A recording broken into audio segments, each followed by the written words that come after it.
We're here to fix the machine.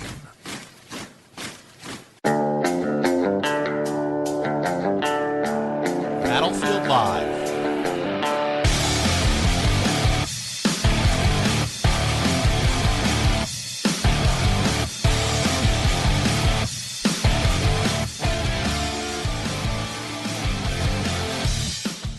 You're listening to the Battlefield Live with Chris and Trey from Lanterns Radio Network, Red State Talk Radio, and WSHO 800. I want to thank you for joining us today. And boy, we got a ton of stuff to cover. And what we're going to do is I got something a little different to talk about today. And I think it's we have all this Trump and Cruz talk, and we will get into a little bit of that. But I wanted to start off with something a little different. There's an article in the Washington Post that I found very compelling. And the name of the article is Why Smart People Are Better Off with Fewer Friends. And, I started thinking about that. And, we live in this Facebook, Twitter world. We're always trying to get – it's almost like a fans, right? We're always trying to get people to follow us. And even for people in business or have hobbies like Trey and I with the radio, we're always trying to get people to, to connect with us on these social media networks. Trying to get famous. Yeah. And it's – I sent this article to my wife a couple weeks ago. Right. So I figure what we can do is we could go ahead and read this and just kind of go back and forth and try to see what's what Trey and I have to say about this. I thought it'd be compelling. So here it goes. It says, hell, might actually be other people, at least if you're really smart. That's the implication of fascinating new research published last month in a British Journal of Psychology. Evolutionary psychologist Satoshi Kanazawa of the London School of Economics and Norman Lee of Singapore Management University dig into the question of what makes a life well lived. While traditionally the domain of priests, philosophers, and novelists, in recent years, survey researchers, economists, biologists, and scientists have been tackling that question. Kanazawa and Lee theorize that the hunter-gatherer lifestyles of an ancient ancestors form the foundation for what make us happy now. Situations and circumstances that would have increased our ancestors' life satisfaction in the ancestral environment may still increase our life satisfaction today, they write. They use what they call a Savannah theory of happiness to explain two main findings from an analysis of a large national survey, 15,000 respondents, and adults aged 18 to 28. First, they find that people who live in more densely populated areas tend to report less satisfaction with their life overall. The higher the population density of the immediate environment, the less happy, quote unquote. The survey respondents said they were. So second, they find that the more social interactions with close friends a person has, the greater their self-reported happiness. So let me read that again. They find that the more social interactions with close friends a person has, the greater their self-reported happiness. So, but there's one big exception. For more intelligent people, these correlations were diminished or even reversed. The effect of population density on life satisfaction was therefore more than twice as large for low IQ individuals than for high IQ individuals, they found. And more intelligent individuals are actually less satisfied with life if they socialize with their friends more frequently. Let me repeat the last one. When smart people spend more time with their friends, it makes them less happy. Now, the broad contours of both findings are largely uncontroversial. A large body of previous research, for instance, has outlined that some have called an urban-rural happiness gradient. Kanazawa and Lee explain. Residents of rural areas in small towns are happier than those in suburbs, who in turn are happier than those in small central cities, who in turn are happier than those in larger cities. You follow me, Trey? I mean, is this making sense? Like I said, I sent this article a couple of weeks ago to my wife and told her that's why I like to be alone. So I told her, I said, I don't need a lot of interaction with people to feel fulfilled. Right. I can sit with a book. Right. or watch a documentary and come away feeling way more fulfilled. Look, I told my wife, I said, I had a blast with Chris at CPAC. Right. But I was in a room with him. I was in the car with him. Right. And I said, and I like Chris. Right. But I was ready to get alone. Yeah. I was ready to, it was like, I mean, I don't really have a closer friend than you. Right. And I was ready. I needed some separation time. It's like people ask us, they say, well, wait a minute, Chris lives in Prairieville and you live on the West Bank. Right. Man, how do y'all? And I'm like, it just works. Isn't it and this weird? article explains it. Yeah, well, it's kind of like side. This. There's a couple interesting things here. First, to your comment. When I go on vacation, I just want to go hang out by myself. You know, my wife gets she's frustrated with me because she's like, she goes, "You don't say much." I was like, "I'm just kind of soaking it in." Right. Like the waves hitting the beach, that's enough for me, right? I don't know when the last time I took an actual vacation, like where I just didn't do anything. Yeah. Like, I mean, it's really been that long that I can't even like we take like vacations with like family stuff. Right. So if we go to North Carolina for a gymnastics thing or whatever. Right. That's kind of like vacation. That's a vacation because the only thing we're doing is hanging out until she competes. Well, I like a short vacation. And usually my short vacations involve me catching up on work that I hadn't done when I was on vacation. Right. You have to take vacation to get caught up on work that you weren't able to take vacation from. All right, so here's the second fascinating thing about this. I posted this article on my social media to try to get some feedback. I wanted to see what people would say. And really all that I got was there was a bunch of really, really lonely people out there. So either... I have a bunch of really smart friends on my Facebook and Twitter accounts, or there's a bunch of people lying trying to show how smart they are. Yeah. I don't know if people really realize whether they are or are not very smart, because the average person, even through your basic academic career, doesn't go through some sort of IQ testing. Right.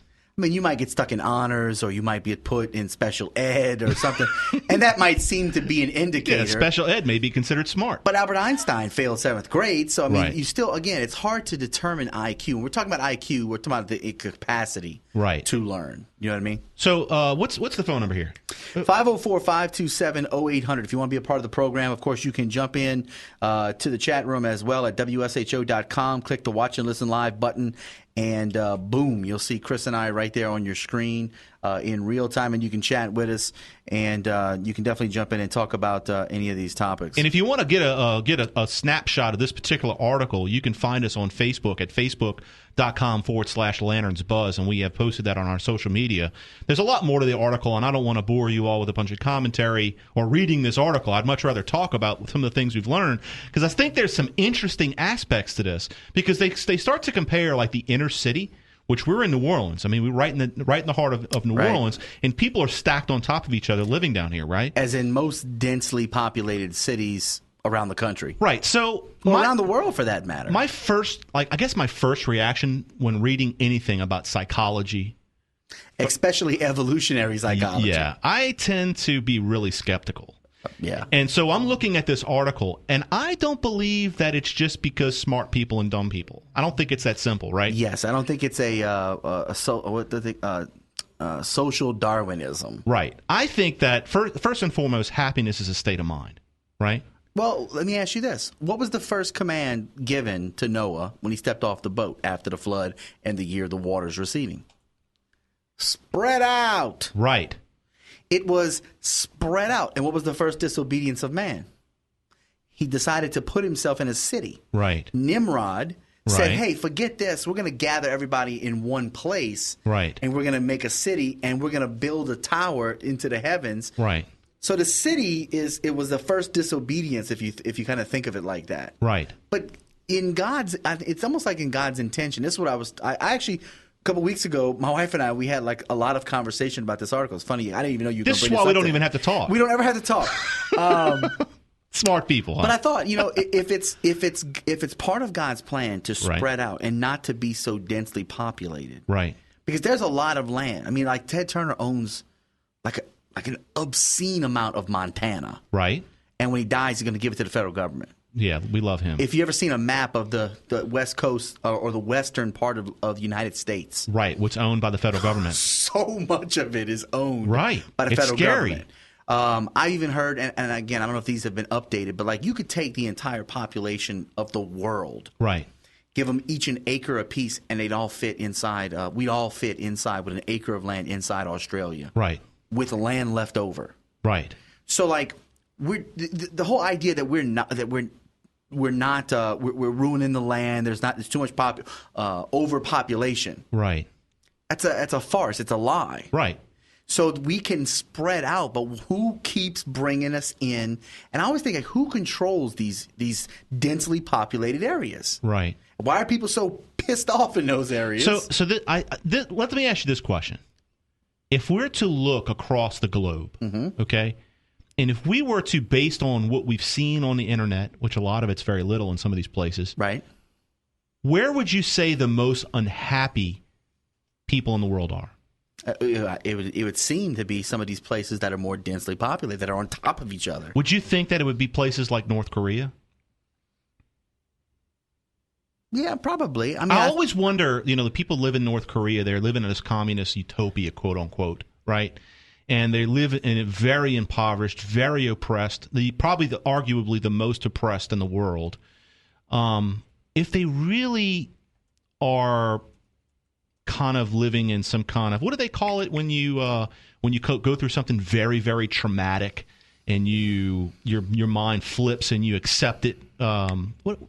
I can't think of the name of it. It's some kind of, not like post-traumatic syndrome. No, there's some kind of symptom or something that they call it something. Anyway, basically, I think that people in North Korea, first and foremost, they don't know what freedom is like, so they just accept their conditions. But the bottom line is what I'm trying to get at is that I truly believe that if you take away the faculties of a person, in other words, all their faculty, the ability to be free, to be able to make choices and things like that, right? That I think that's what makes people unhappy. I know when I was a kid and I was living at home, and I lived a pretty nice life. I look back at now, I was very thankful for my loving parents. Right. But I was very unhappy as a teenager because I felt like I was in jail. Right? Right. I mean, I think like happiness is pretty much a choice. Right. Like there's a lot of when I went to third world countries on mission trips and stuff. Right. People who had way less than even the poorest people that I was accustomed to, what I in my mind had considered poor. Right. In the U.S. When I went to places like Honduras and Nicaragua and other Central American countries, or even just saw mission trips come back from those places. Right. Like there was still, kids were still playing and they were happy. Right. So like happiness is I think has less to do, is something you choose. Right. Joy is something beyond that is, I think, is kind of unmeasurable. Like you can choose to be happy in some of the worst circumstances ever. So let me ask you this in a spiritual sense, right? So you've been on retreats before, right? You go on a retreat. I've been on retreats where basically you can't speak, right? You go there and you don't communicate and you leave refreshed because you've been able to think for the whole weekend, those type of things. Right. So from a spiritual sense, would you say that when you're in a dense populated area that your spiritual connection to God is diluted? I mean, you could probably interpret it that way. I don't know that there's necessarily. It's to me, my connection with God is not like an internet connection, right? If it's bad, or my connection with God is like a satellite. So when the weather's bad, my picture is all breaking in and out. But what I think it is, it's just in the natural. Forget the spiritual for a second. Just in the natural. When you're in a city, like right now, coming into the city, right? There's something going on in the city. Yes. Like you got French Quarter Festival, right? You definitely get unhappy when you drive into the city. Right. So like something's going on. So there's just when you go out in the country, right? As I've been out in the country a lot of times, just to kind of get away from things, right? There's less there to distract you, right? There's usually less technology unless you're all outfitted, right, for it. But there's usually just more opportunity to experience nature, kind of experience more naturally, which I think gives you a sense of there's less that you are stimulated with through all your senses. You're hearing less, you're seeing less, or differently, not necessarily less, but differently. So obviously, when we pray, we're focusing, right? Right. I think that when I pray, I'm in a focusing. I'm focusing on the spiritual, right? So when you obviously are over the course of your life, you've I guess you could say put spiritual money in the bank by educating yourself or just being around good people, that type of stuff. So I think for people that are less spiritual, they don't have that currency, if you will, the spiritual currency. And when they get around other people that are in the same boat, that they kind of they lose their focus. That makes sense. So, for instance, like if I go to church and I'm at church and I'm talking with the people that I'm aligned with spiritually, that focus is there because there's a sense of community, and that's so. I guess what I'm trying to understand, I'm trying to articulate this in a way and explore a little bit, is that I'm skeptical of the whole psychology of it, because I think the psychology of it is just man's way of trying to explain something in a secular way. Yeah, right? I've done some research for a PhD.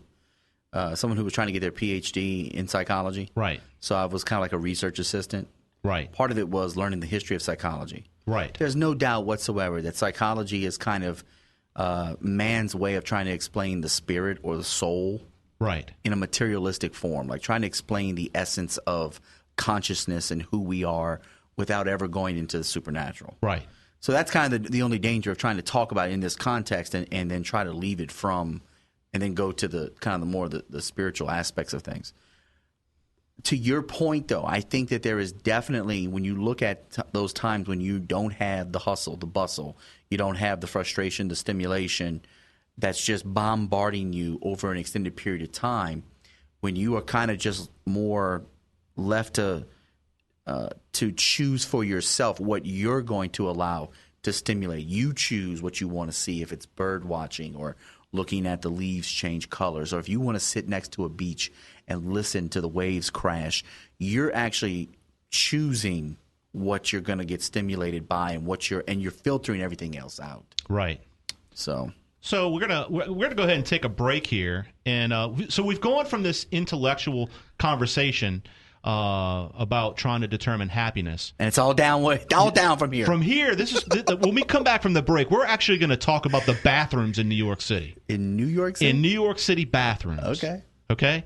So we're going to take a quick break, and when we get back, we're going to have a little bit of fun with this. And you're listening to The Battlefield with Chris and Trey from WSHO, Lanterns Radio Network, as well as Red State Talk Radio. We'll be right back.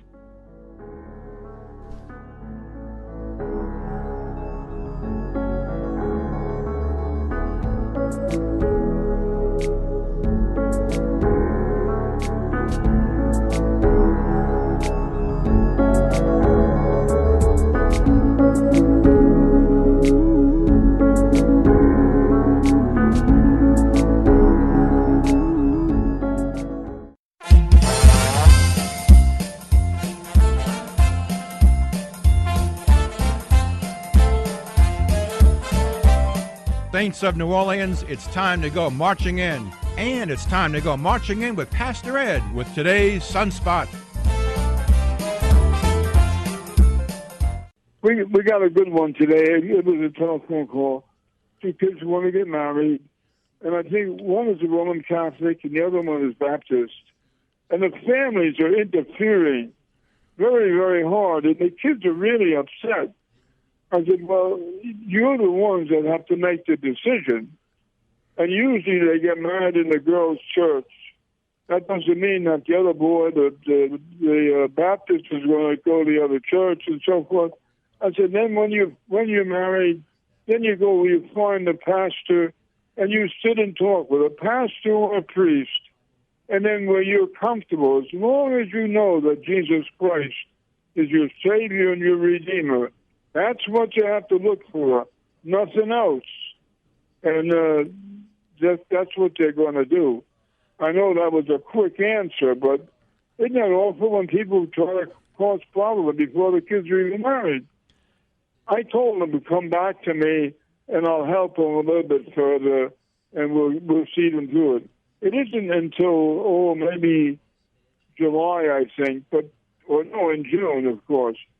But anyway, we have to work with people like that and make sure that they're happy and that they both know the Lord. That's my purpose, okay? Have a good weekend. You too. God bless. Bye. Are you looking for a reasonable and affordable way to enhance your image or your company's image on the internet? Are you looking for ways to leverage internet technology to streamline your business? An upgraded website or web application is the way to go. Vast Virtual Solutions is a technology company that specializes in developing websites that operate on the cutting edge with the ability to save you and your business time and money. Visit vastvirtual.com for a business quote today. vastvirtual.com.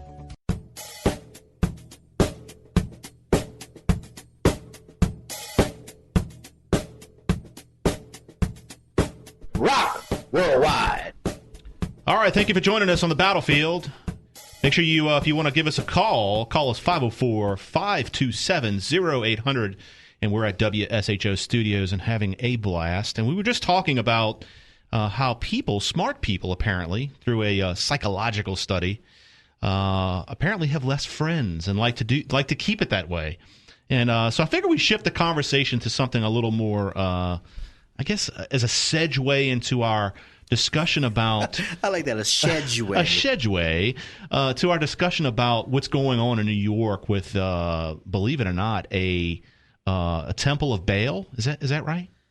Temple of BAAL? Yes. So I got an article that I read today from, I'm not going to read it here, but I'm just going to kind of give you a background. New York Post, the title of the article is Transgender People Can Now Use Bathroom of Choice in New York City. So what's amazing to me is that the government in New York single-handedly was able to double the population of transgendering folks in New York City with the passage of one bill. Can you believe that? That's amazing. Yeah. So bottom line is that, let's think about this for a moment. Imagine if you're a lady and you decide that you need to go use the restroom, and you walk into a restroom and there's a guy in there. Which was the case for me just a couple weeks ago. That happened to you? No. I didn't want to wait in line. And so I had already made my mind up that I'm going to show people how ridiculous this is.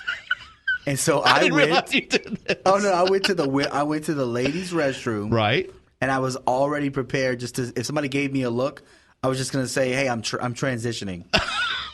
I just started. Did you tell him that your name was Tracy and not Trey? No. It's just the beginning. I haven't figured out a name yet. Oh. I got time. It's like a birth process.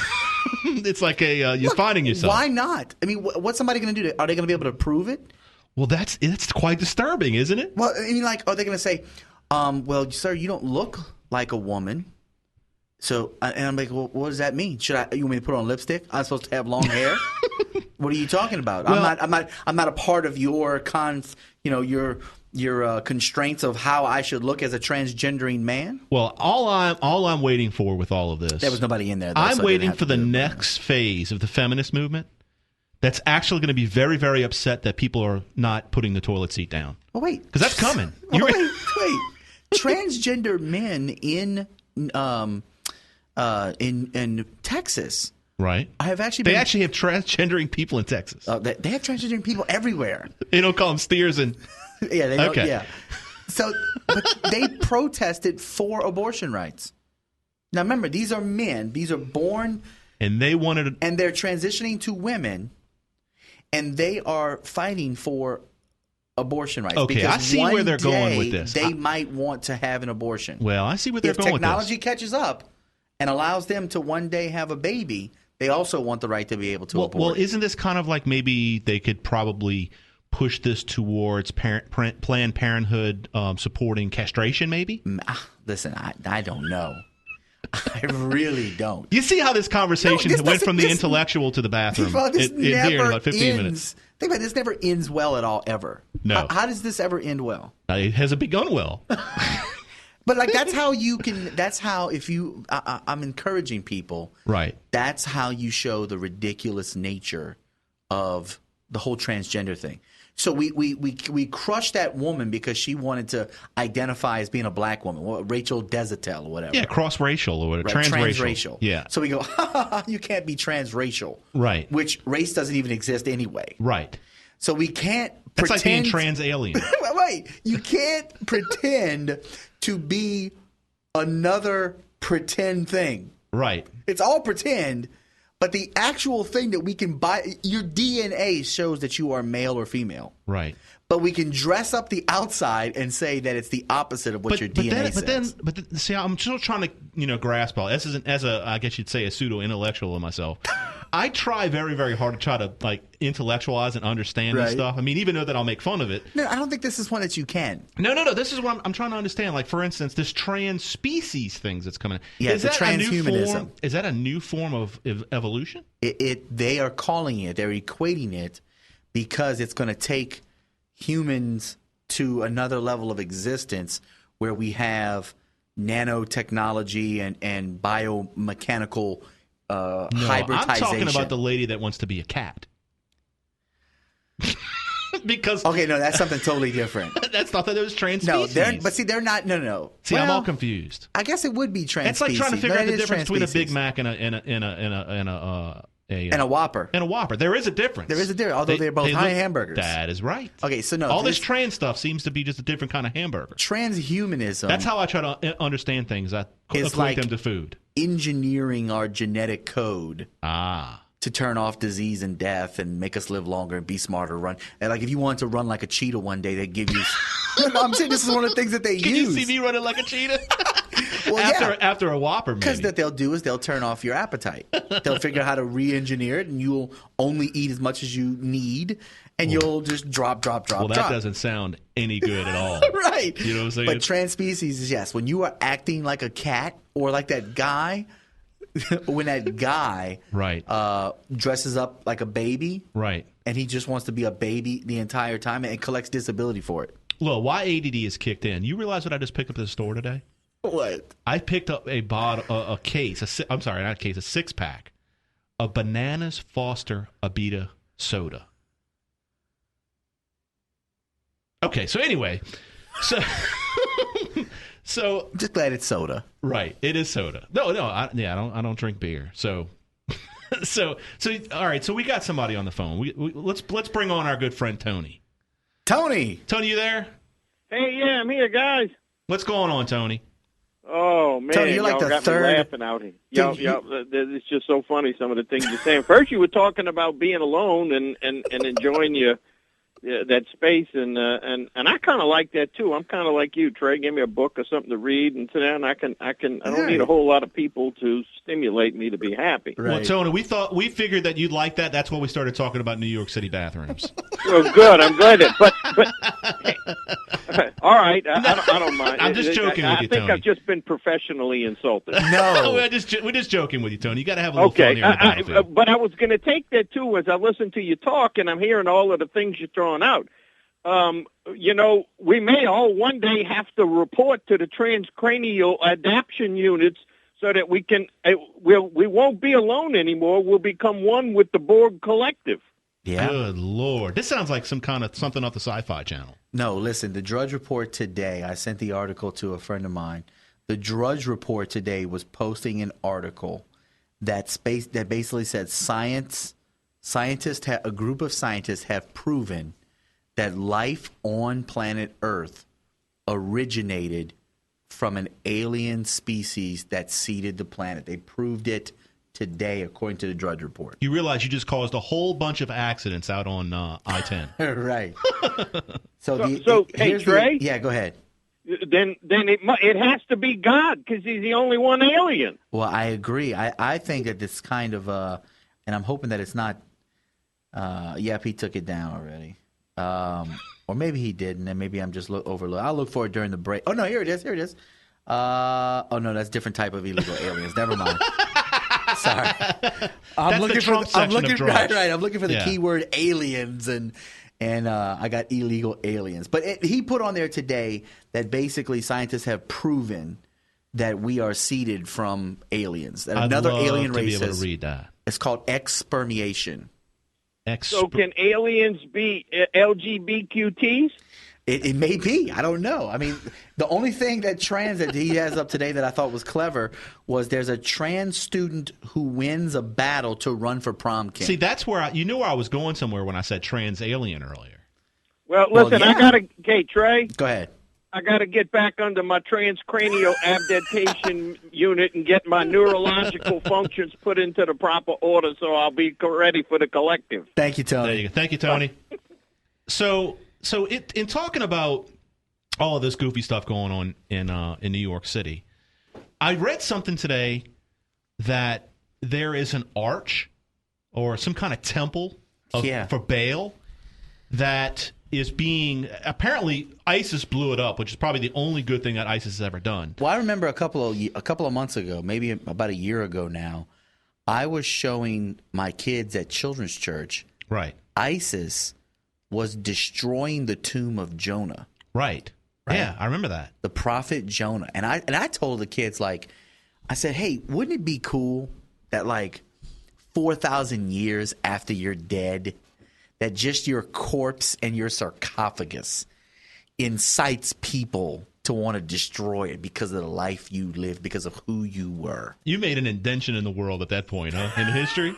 Right, yeah. Right, so this is the Chris and Trey battlefield tomb. Let's go desecrate it. Right. Yeah, I could see that happening. So they have been destroying all of these pagan temples and tombs and they've been doing some stuff with Christianity and Christian stuff, but it's mostly been statues of Nebuchadnezzar and old Babylonian, stuff that's really old. And nobody in the world is trying to save any of this stuff, really. None of it. Right? Except one of the temples that they destroyed, and Christians, that's why Christians aren't upset about it, is an old temple of Baal. Right. Okay. Explain who Baal is for people that may not know. Well, most of the people that at least on this show, and if we're doing a show tomorrow, everybody has to do. But most people that listen to this station know who Baal is. Baal's a false god that pagans worshipped, and basically Baal was like this. They would sacrifice. Basically, this is kind of the picture, if you could imagine it. The people would take and they would bring their infants in, and they would burn them alive in the temple of Baal. As a sacrifice, As a sacrifice. To what? To Baal? To a statue, yeah. Okay, but in this temple. Then they would turn around and it would just be the most debauchery type of relationships amongst people. It was homosexual relationships and outside of marriage type but it was just all kinds of immorality, right? Right. But what happened was the unintended consequence from this is that from these type of festivals, you would then have more babies because people were actively having sex. Right. But then they would then take the babies because they couldn't support them, they would bring them back to the altar of Baal and re-sacrifice them. So what basically a lot of people have tried to make the claim, and I think in a lot of cases done well, is, and I go down to the bottom of the article where it just basically says that modern liberalism deviates very little from its ancestral predecessor. Right. So where these macabre rituals have been sanitized with flowery and euphemistic terms of art, the fertility worship of Baal is now been replaced with the worship of reproductive freedom. Right. Or choice. Child sacrifice via burnt offering has been updated ever so slightly to become child sacrifice by way of abortion. The ritualistic promotion and practice and celebration of both heterosexual and homosexual immorality and promiscuity have been carefully whitewashed, yet wholeheartedly embraced by the cults of radical feminism, militant gay rights, and comprehensive sex education. Right. And the pantheistic worship of Mother Earth has been substituted in name only for radical environmentalism. So let me ask you a question, because I think, my studying of this, actually, I did a lot of work on this in the book that I'm currently writing right now. Baal and Moloch worship. That's correct. So Baal kind of somewhat represents a collective of different things to worship, right? Right. In other words, it's when you said pantheistic, right? So you're worshiping the earth, you're worshiping all these different things, fertility and so forth. Right. So in the research that I've done, what I find fascinating is that the growth of Western culture started, and you and I have talked about this before, has started with Moses, right? Right. If you look at it in its finest sense, is simply monotheism. Right. Right? So the rejection of Baal, Moloch, all of these different things is really from a, I guess you would say from a cultural standpoint. Right. Is to look at God in a different way, first and foremost. Yeah. And also separate themselves from all these different things that we're talking about. So it's more, to me, it's more than just a spiritual thing. It's also a cultural thing. Yeah, so, definitely. So what we're seeing in this country is that over the course of the last 100 years or so is the infiltration of Eastern culture, the subversion of Eastern culture. Right. And Eastern culture brings along with all of these things, whether it's some New kind Age, of whether Islam. it's some kind of whether it's really some kind of some subversive conspiracy, or it's just the fact that it's two cultures colliding. And I think that there's some people that are susceptible to this new type of New Age Eastern culture, Eastern European, or even far in Middle East. I think that's why we're starting to see all of this rot in our culture. It's because it's just accepting things that happen to be aligned with this. Yeah. I also think that it's evil, right? in its purest form, it is evil. Exactly. People participating in things that are in rejection of the will of God, as well as the rejection of Western culture. Well, yeah. I mean, look, this is. I mean, we're talking about Baal worship, and some of these statues go back to like 32 A.D. Right. So these are sometimes like 2,000 years old. But then if you go 2,000 years before the creation of some of these temples, that's when you have kind of your Abraham moment in time, if you will, right? Right. So what's happening is that in light of what they're calling World Heritage Week, right, this digital archaeology group is going to basically erect a life-size reproduction of the Temple of Baal in New York City, in Times Square. Right. And they're calling it, I think it's like some type of world cultural... Yeah, World Heritage Week. Right. And They're there's from some the type Institute of relevance... Digital Archaeology. But there's some type of relevance to the day that they're going to do it. Well, they said that it's a statement of defiance against ISIS. So, of course, it's their thing to say... We're against ISIS. So let's go ahead and erect a something from Jonah, maybe, instead of Satan. Right. And so this, prior to the current war in Syria and ISIS running around like crazy, this ancient site had over 150,000 visitors a year. Right. So this thing is going to be full-sized, 50 feet tall, 3D printed replica of the entrance arch to the temple. Now, the work currently is being done in China, and there's another one that's going to be up in London. Yeah. So you're going to have two of the world's biggest centers for economics people. and culture. Right. Erecting and they're building this temples. in China? Yes. Isn't that interesting? It's very interesting. But I'm telling you, I have to find that what date they're putting this thing together. There's some type of occult-like aspect to the date that they're actually going to unveil this thing or whatever. Now,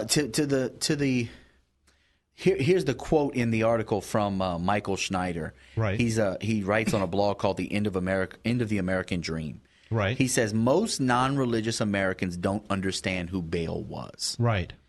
Nor do they really care. Right. It's like but the boogeyman. The truth is that many of the elements in ancient Baal worship are mirrored in our society in 2016. Right. And we've talked about in Deus Ex Machina, we talked about how like radical environmentalism is just pantheism. Right. Like their worshiping worship, the earth, the worship of the planet. Right. Which is just exactly what Romans talks about. Trying to give human rights to animals. Correct. Human rights, finding more humane ways. Look, that's why Christians don't understand like the idea. Name your animal. Don't name your animal Bob. Right. Or like don't like name it Fluffy. Like, name it something that doesn't humanize it. Right. Otherwise, you will start to treat it like a human being. It's not a human. Well, let me tell you, my dog, Louie, has surpassed me in the household. I can tell you that. You know? That's going to happen. When I go home, I'm going to tell my wife that we have to rename the dog. Rename him like Sausage. Right? Or Bacon. How about Go Away? Yeah. As much as I love my dog. Go. Come here, Go. Stop is probably what his real name is. Or name him Cat. Right. No, he probably would answer. Come here, stop. Come here, stop. Yeah. Yeah, because Louie's off the chains. But this is the idea. Like, people don't want to make those kind of connections. Right. They don't want to see that evil that existed 4,000, 2,000 years ago. Right. We're not better because our culture doesn't look like the culture does 2,000 years ago. Well, let me ask you this. But the evil still exists. Let me ask you this, because Dennis and I were talking about this before the show. So basically, we have a culture now that looks at politics and anything else as some type of entertainment. In other words, you watch the news. It's a reality show. Yeah, you watch the news, and we live vicariously through our televisions. And have you noticed, even in local news now, right, they do like a little quick, in between like serious stories. Right. They show a puppy dog viral on YouTube. Yeah. Because that's, like, there's not a lot of time for the news as it is. There's only like 18 minutes of a 30-minute that you can actually put out news. Right. That doesn't include weather, sports, breaking news. And now they're putting in little viral videos. Yeah, it's theater, just like Dennis said. It's theater. And the thing is that people are now making decisions because they want to be entertained rather than they want to be allowed to have their freedoms and liberties. Do we not entertain you? Back to the Roman gladiators, you know? Yeah. Man, this is some scary stuff. I mean, people don't want to make the connections because they want to think that we're somehow in a better society, a more civil society, right? We go, oh, Hitler killed 6 million Jews. Oh, okay, that's pretty bad. Yeah, but Stalin killed 60 million. Oh, that's even worse. Mao killed 60 million. Yeah, those two guys are really bad. In the United States of America since 1972, we've killed almost 60 million Americans. Wow. But we're okay with that because women want to walk around talking about, stay out of my reproductive organs. You should have had that. You should have had that mantra before you got pregnant. So I guess one of the things that when I talk about this stuff, what comes to mind is that we are pretty much putting people in office that no longer are there to protect our liberties, but to keep us entertained and allow us to remain entertained. It brings me back to de Tocqueville. It never fails that I go back to this quite often because de Tocqueville put this in such a beautiful, precise way. He says, "For their happiness such a government willingly labors, but it chooses to be the sole agent and the only arbiter of that happiness. It provides for their security, foresees and supplies their necessities, facilitates their pleasures, manages their principal concerns, directs their industry, regulates the descent of property, and subdivides their inheritances. What remains but to spare them all the care of thinking and all the trouble of living? We're living in an age of oppression. We're being oppressed, and we think we're being entertained. It's propaganda. Yeah. We're being entertained in a way. So when people say, well, it's reality television, first and foremost, we all know that it's not reality television, but we think it is.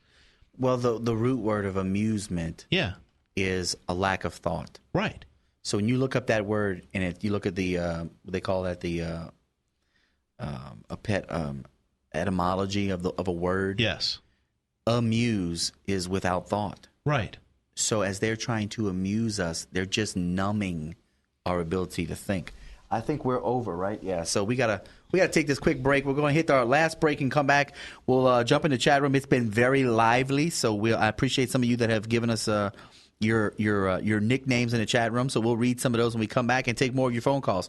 504-527-0800. Chris and Trey here on the Battlefield Live on WSHO Sunshine 800 AM. Don't go anywhere.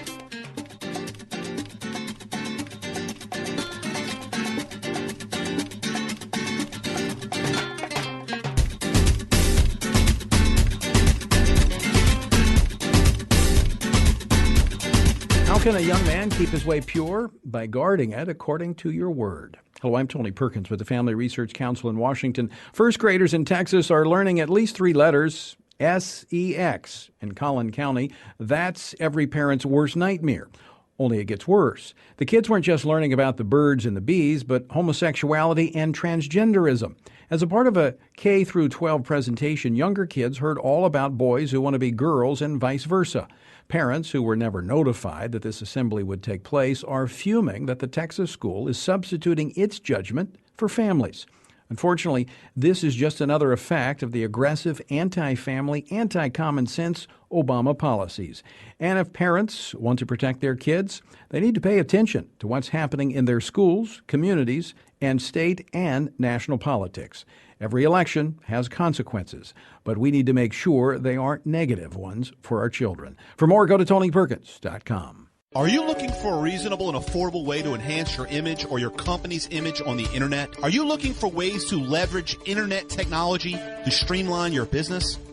An upgraded website or web application is the way to go. Vast Virtual Solutions is a technology company that specializes in developing websites that operate on the cutting edge with the ability to save you and your business time and money. Visit vastvirtual.com for a business quote today.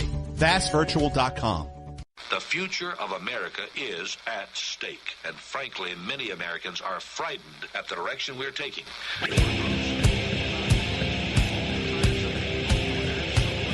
And yes, you've entered the battlefield, and we are seditious Trump haters here on the battlefield. But not beguiled. Beguiled? Oh, it was we're actually reading our chat room, having a blast. Someone claims to have listened to us on Saturday and says that we are beguiled, anti-Trump seditionists trying to confuse people. That's Jesus for President, by the way. We're actually, this is Jesus for President? That's Jesus for President who said that. So I'm actually, we actually work for the NSA. And we're here to subvert you. That's right. It's the Non-Salad Association. Yes. Also, please do not reach out and touch the dial because you will be electrocuted. And I have the button. Watson Prunier. That guy, that sounds familiar. Yeah. You know a guy named Watson? Yeah, Watson is the man. I don't know. He is the man. He took Levin to task last night, let me tell you. Well, he said that we've been watching too many reruns of Animal with Rob Schneider. Anonymous 923 said, Chris, have you ever eaten and they censored the word Pride Whopper. So I'm assuming he meant a gay Pride Whopper. A gay Pride? They have gay Pride Whoppers? They do. They wrap it in fabulousness. Does it come in an ARC box? No, it comes in a multicolored rainbow wrapper. That's just fabulous. Let me just tell you, I really love the Whopper. JC3600 said, glad your show is on WSHO. My prayer answered. Hey, cool. You ever been answered a prayer? We getting loved. You have now. We getting loved. NOLA fits the description of Baal worship. This is from Anonymous 81701. Is it taking place right now? I don't know. Somebody else asked, do you see today a modern Baal worship? Would a really concerned emoticon? Let's answer that question, because I think a lot of people don't realize that they are participating in things that would be considered Baal worship. The next person said there have been Mardi Gras floats titled Baal. Yeah, that's pretty scary. Well, I need to look into the history of Mardi Gras. I really do. Well, dude, Rex, I drove in to work at the radio station two Mardi Gras ago, and all of Rex's floats were all false gods. The whole float was just all false gods. Baal was one of them. So is it the throwing of beads off of these floats? Is it kind of like you're worshiping? No, it's the hands raised. It's the hands raised and almost like worship. Calling out and worship. Man, I'm gonna go burn my house down when I get home. You know what I'm saying?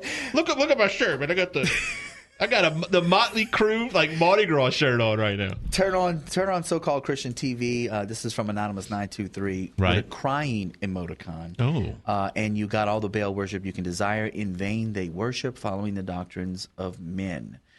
Prayer for Trey to have his own show. Oh, that's what JC3. Oh, they dogging me out? 3600.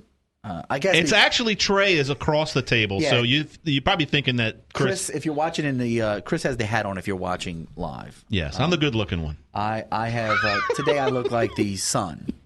Sun.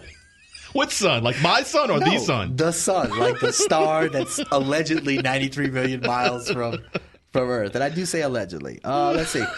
Chris is the one wearing the Taylor Swift jeans and the white hat. And the J-Lo perfume, that from Anonymous 923. Now, how did they smell us in the studio? That's all I got to say. We have really great technology now at WSHO. It's a scratch and sniff screen. That's right. Let's see here. Anonymous 923 said, even church today is 100% amusement. I wouldn't disagree with you. And the last one they said here was WSHO. Oh, stop it. I'm not repeating that. Anonymous 923. Potty mouth? He almost got me. It was a potty mouth? No, I don't agree with him. But anyway. So I think that you there was something you were going to you said you wanted to kind of go into it a little bit further. Like, do we see Baal worship today? I thought the article did good to kind of summarize it. Yeah. It may not be like all in one place. Right. But we've always said that the way that these people are rabid in their beliefs for, like, for instance, saving the planet or rescuing dolphins or kissing manatees. Well, let me ask you this. Let me ask you a question. It's like a religion. So would you say that people that are let's just look at spirituality as general, right? People that lack focus. You were talking about focus on the show earlier. Right. They're not focusing on God's will. What are we talking about? Right. We're talking about this whole thing with Baal, right? Lacking focus. Oh, anyway, go ahead. You got me. So now I lost my focus. Now you lost your focus. Yes. Let me take my Adderall. So spirituality in general. Yeah. So spirituality in general. So I always look at evil as the absence of good. Like evil's probably. Would you say that evil's inherent, in that you have to bring in good, or that's opposite? Because we're born as sinners, right? I don't know that evil is an entity of it in and of itself. Right, but would you say it's the default? No, because I think there's sin, right, and I think that when sin entered the world, there came death and pretty much all the things that are bad, like disease and sickness and death. So to get to my point, because we only got a few minutes here, I look at our society as eliminating God, right? Absolutely. It's eliminating Christ from society. We're trying to eliminate it as a culture, culture shifting from a society based on God and Christ. Yeah, freedom of religion is now keep it inside your church That's right. doors. They're trying to close the door on it, right?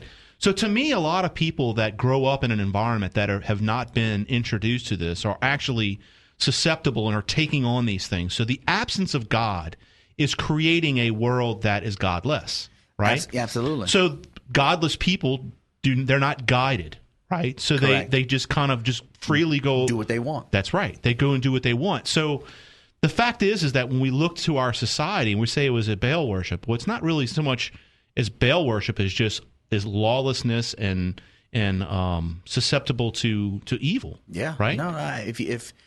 If you throw off the constraints, I mean, that's exactly what sin really is. It's lawlessness. Right. If you get into eschatology and talk about the Antichrist and all this, it'll be a man of lawlessness. So the people that try to perpetuate progressive change in the country, right, they first have to unmoor us from our morality and our ethics. Yeah. So they have to destroy our culture of morality. Well, they got to attack what institutions? They got to go after the family, right? Because that's typically number one. That's where they have to go, and then they have to go to the church. Where those things are given, right? Secondly, they have to segregate the church out of the society, right? Pull the church into our homes, which has been hard for them to do because the founders attached the freedom of religion in the First Amendment to other important freedoms like speech, right? Petition, assembly, right? It's like if you chip away, people are still in tuned, right? You chip away at something in the First Amendment, right? It's still in our culture today a pretty serious thing, right? But beyond that, they don't have a clue of what it means to real religion. So to live as slaves, right, is to live in a world of chaos where the government has to control us because they have to try to maintain order. So as we become lawless, like we talked about earlier, because we're sinners, we don't. There's no respect for the law. Correct. You can make all the laws you want.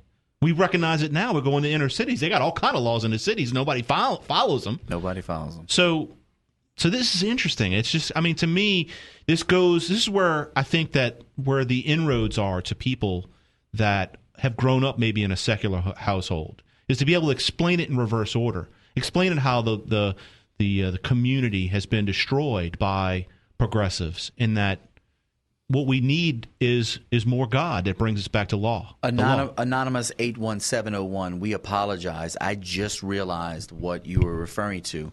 Every time we kind of hit this table, I don't think any of these have a limiter.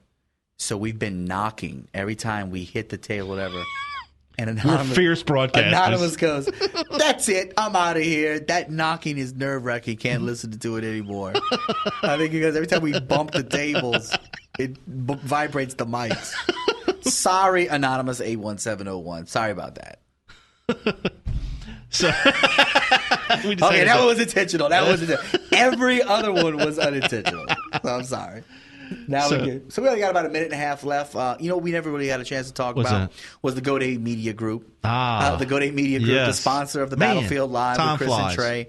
Go to GoDay, and if you're in Louisiana, you know how to spell that. GoDay.media. And you can also go check out everything that Chris and I do. If you go to radio.lanterns.buzz, you can see our entire schedule of all the different networks that we're on. We also do a live show here in New Orleans on Saturdays, and then we do a live show Monday, Tuesday, and Wednesday, primarily on the internet. So go to lanterns.buzz, check that out, radio.lanterns.buzz. And follow us on Twitter at LanternsBuzz, and on Facebook, facebook.com/LanternsBuzz. You got to follow us there. We constantly post things that are relative to the conversations that we have on the radio. So thank you for joining us on the battlefield today with Chris and Trey from WSHO. Thank you very much. Yowda.